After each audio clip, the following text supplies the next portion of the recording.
Caríssimos irmãos e irmãs, nós estamos no nosso 5º dia da novena de Pentecostes e tanto a primeira leitura como o Evangelho, como também a memória que nós estamos celebrando de um Papa mártir, nos dá a ocasião de refletirmos a respeito do Espírito Santo como aquele que nos capacita para o sofrimento.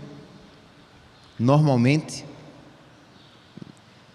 na maior parte das vezes, infelizmente, o Espírito Santo é sempre invocado como para que ele venha me dar força, para que ele, no sentido de me dar alegria, para que ele venha restaurar a minha fé, para que ele venha acender a minha devoção. Tudo isso é lícito, mas nós não podemos nos esquecer que o Espírito Santo pode e deve ser invocado para que ele nos capacite para o sofrimento, para que ele nos capacite para carregar a nossa cruz, para que ele nos capacite para que nós glorifiquemos o Pai.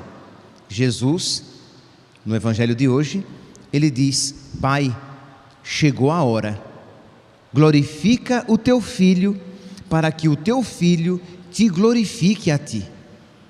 Então, para que eu glorifique o Pai, diz Jesus.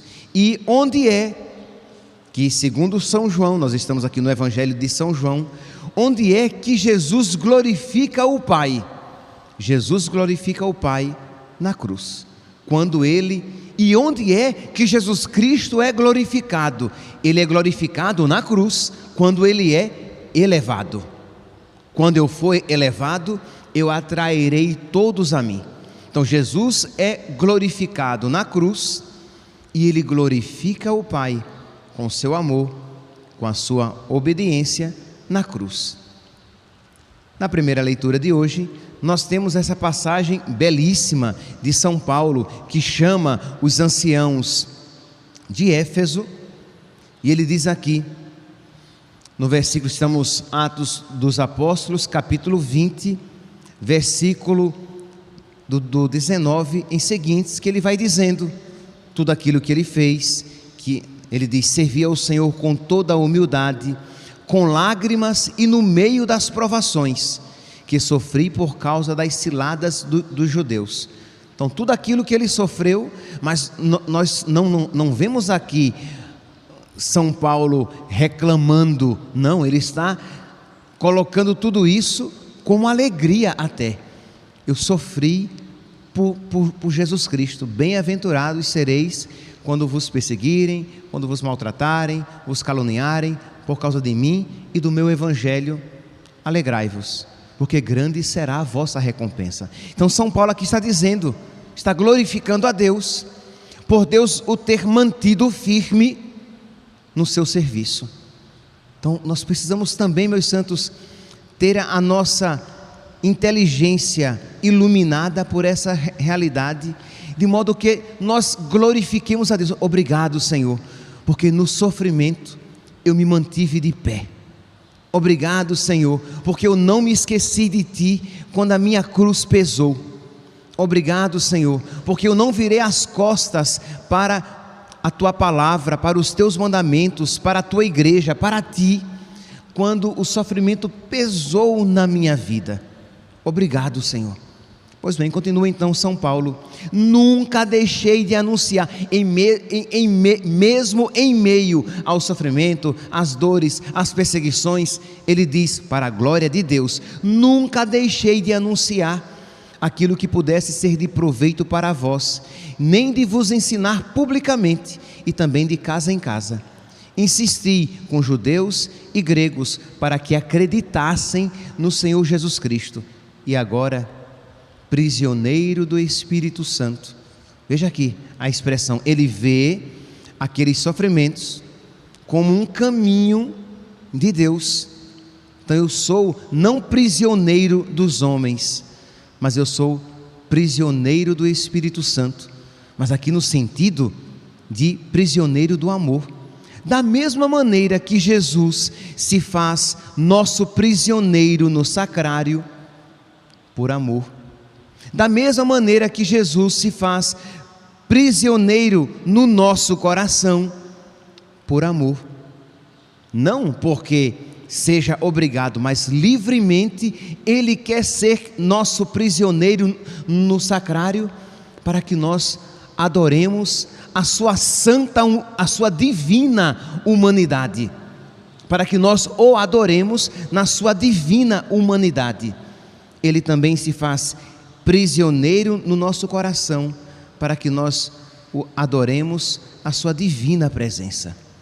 Pois bem, então São Paulo diz aqui: e eu, prisioneiro, versículo 22, Atos dos Apóstolos, capítulo 20, versículo 22, e eu, prisioneiro agora, prisioneiro do Espírito Santo, vou para Jerusalém, sem saber o que me acontecerá.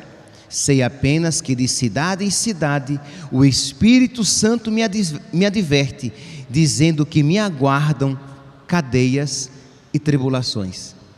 Se nós olharmos isso no aspecto meramente humano, não é muito animador não, né? O que o Espírito está advertindo. Mas como ele tem essa sabedoria, essa luz do Espírito Santo, luz de Deus, isso não é luz humana, luz de Deus, que o fez compreender que quando ele sofre, em cada sofrimento, em cada tribulação, ele se une mais intimamente a Cristo, e mais parecido a Cristo ele se torna. Isso faz com que ele livremente se entregue. Eu sei que o Espírito me adverte que tribulações e cadeias me esperam, e ele livremente, como prisioneiro do Espírito, parece palavras que se negam mutuamente, mas não há incompatibilidade nenhuma. Ele livremente, só é prisioneiro do Espírito quem livremente se entrega ao Espírito, porque Deus não nos obriga a amá-lo. Então ele, por amor, se tornou escravo do Espírito, como nós, por amor, nós nos tornamos escravos de Nossa Senhora no dia da nossa consagração. Isto é, nós não queremos ter vontade própria, queremos entregar a nossa vontade a ela, porque nós sabemos que nenhuma pessoa humana tem a vontade mais unida a Deus do que a nossa Santíssima Mãe.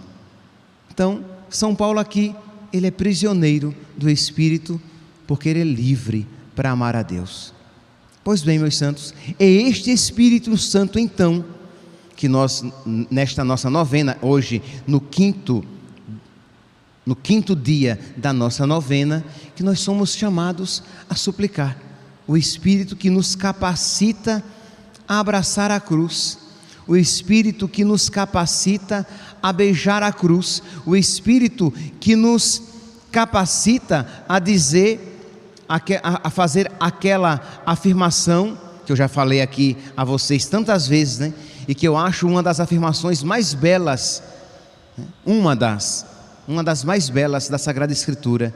Aí São Paulo diz então, repetindo, que o Espírito o adverte que cadeias e tribulações o esperam em cada cidade, mas, aí vem a pérola, de modo algum considero minha vida preciosa a meus olhos. Precioso é o Senhor. A minha vida não é preciosa.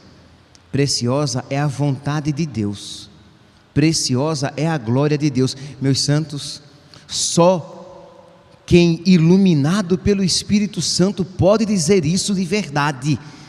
Isto é, todos nós aqui podemos dizer com a nossa inteligência iluminada pela fé: a minha vida não é preciosa, precioso é o Senhor. Mas dizer de uma maneira profunda, em que até os seus afetos se unem à sua inteligência, e você completamente diz: a minha vida não é preciosa, precioso é o meu Senhor, preciosa é a sua santíssima vontade. Ora, quem isso diz, está dizendo eu quero em tudo procurar a glória de Deus.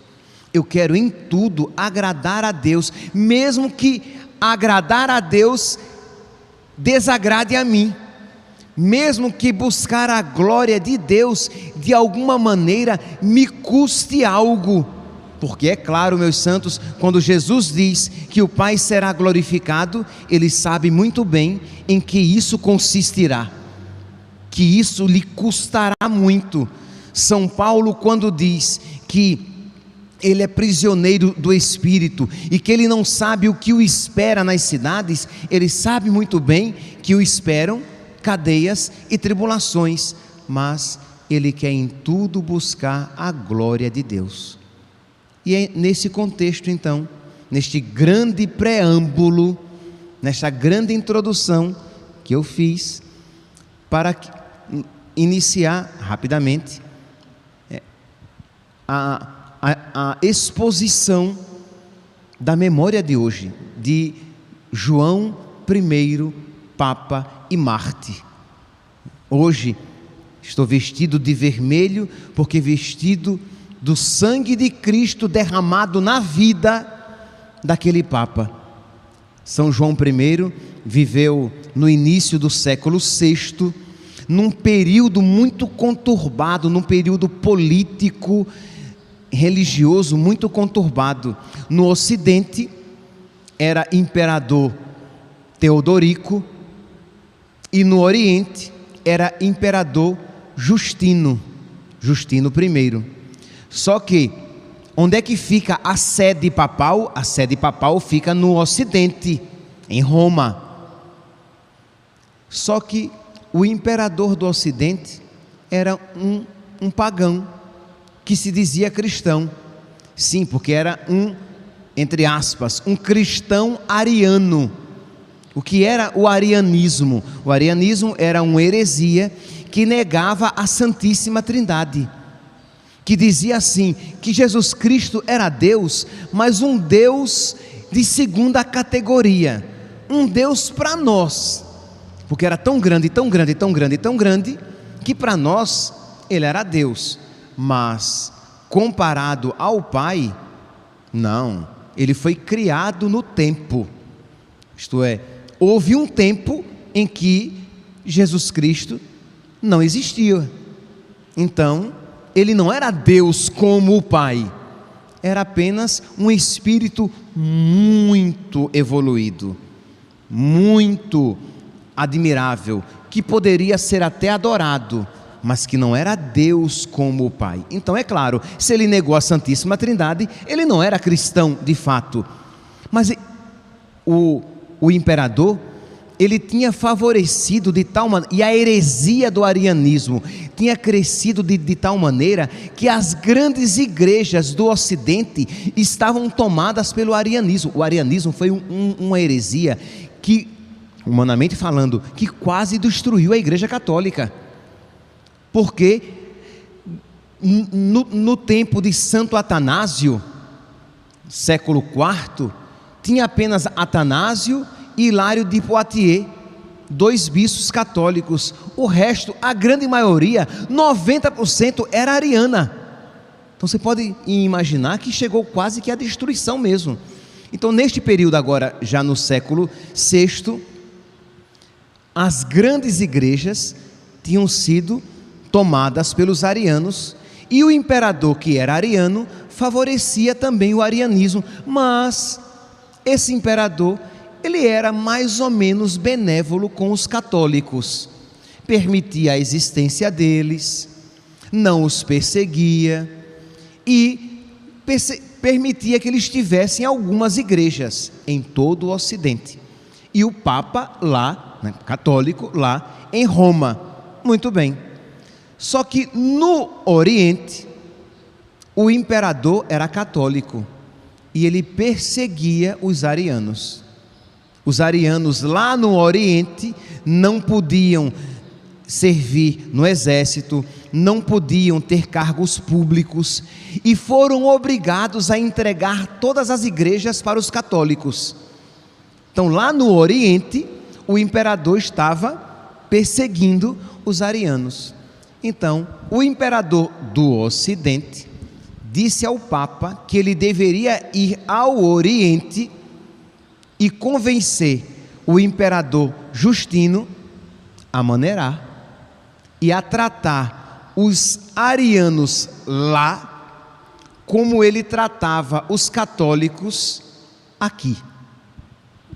E era uma atitude que o Papa não poderia fazer.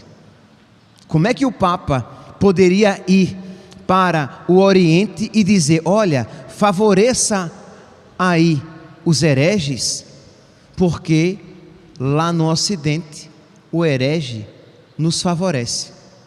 Meus santos, existem atitudes que não podem ser tomadas por um católico.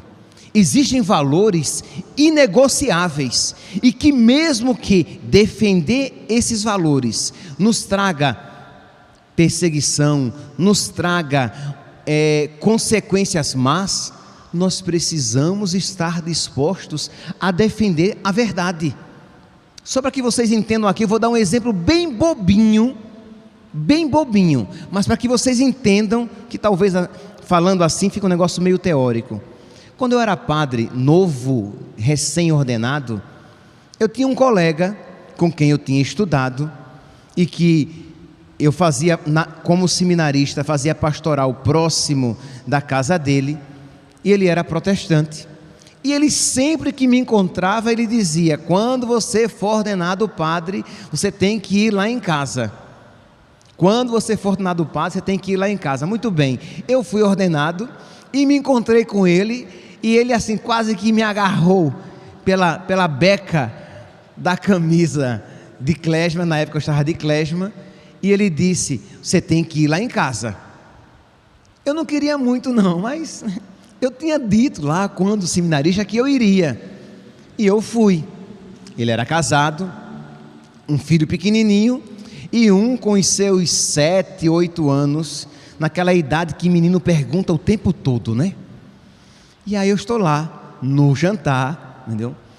Tentando assim fazer um jantar discreto, sem entrar em pontos delicados, já que eu estava na casa dele e tudo.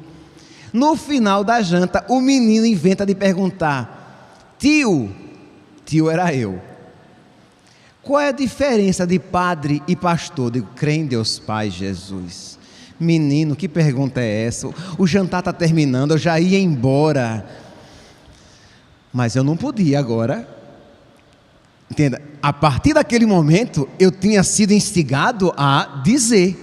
E aí, com muito jeito e muita educação, eu fui dizer: olha, o padre, ele é colaborador do bispo, que é sucessor dos apóstolos.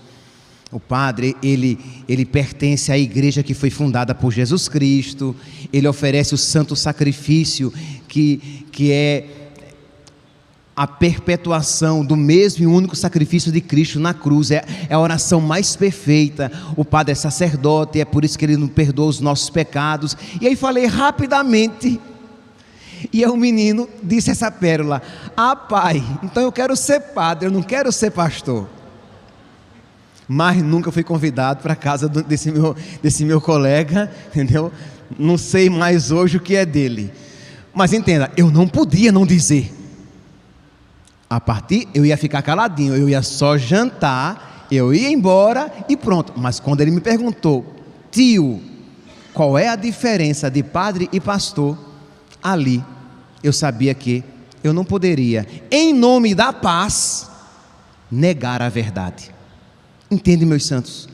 O mundo atual, muitas vezes, nós queremos tanto estar em paz, que isso se chama, é uma heresia chamada irenismo, que em nome da paz, a gente nega até as verdades de fé, que em nome da paz, que não é paz, porque Jesus Cristo é a nossa paz, isto é, em nome de uma ausência de conflitos, eu nego os meus valores, eu nego a minha fé, eu nego até Jesus Cristo, para estar em paz com os meus companheiros. E isso, meus santos, não agrada a Deus, e isso não fez o Papa João I. Ele foi para o Oriente, ele tentou até pedir ao imperador Justino que não maltratasse os arianos, ok, mas ele não pediu ao imperador Justino que entregasse as igrejas aos arianos. Ele não pediu ao imperador Justino que não continuasse a incentivar o retorno à fé católica. Por quê? Porque a fé católica é a fé que nos foi deixada por Jesus Cristo. Quando João voltou para o Ocidente, o imperador Teodorico, que já tinha sabido de tudo aquilo que ele não tinha feito, mandou prendê-lo e que ele ficasse. O velho, que ele já era velho, o velho Papa foi preso para que morresse de fome e sede. E assim morreu este Papa que não estava disposto para estar bem com o imperador Teodorico, negar a sua fé e negar os seus princípios. Meus irmãos, nós precisamos pedir o Espírito Santo, mas pedir o Espírito Santo para que nos capacite a carregar a nossa cruz, para que nos capacite a sofrer como cristãos, para que abra a nossa inteligência e nós compreendamos que a nossa vida aqui na terra, ela só é preciosa se ela for caminho para o céu. Então, se ela for caminho para o céu, precioso de verdade será o Senhor. Preciosos de verdade serão os mandamentos de Deus. Preciosa de verdade será a sua santíssima vontade, não nós e esta vida meramente humana. Que o Espírito Santo nos dê esta sabedoria, que o Espírito Santo, por intercessão de Nossa Senhora, nos conceda esta força. Louvado seja nosso Senhor Jesus Cristo, para sempre seja louvado.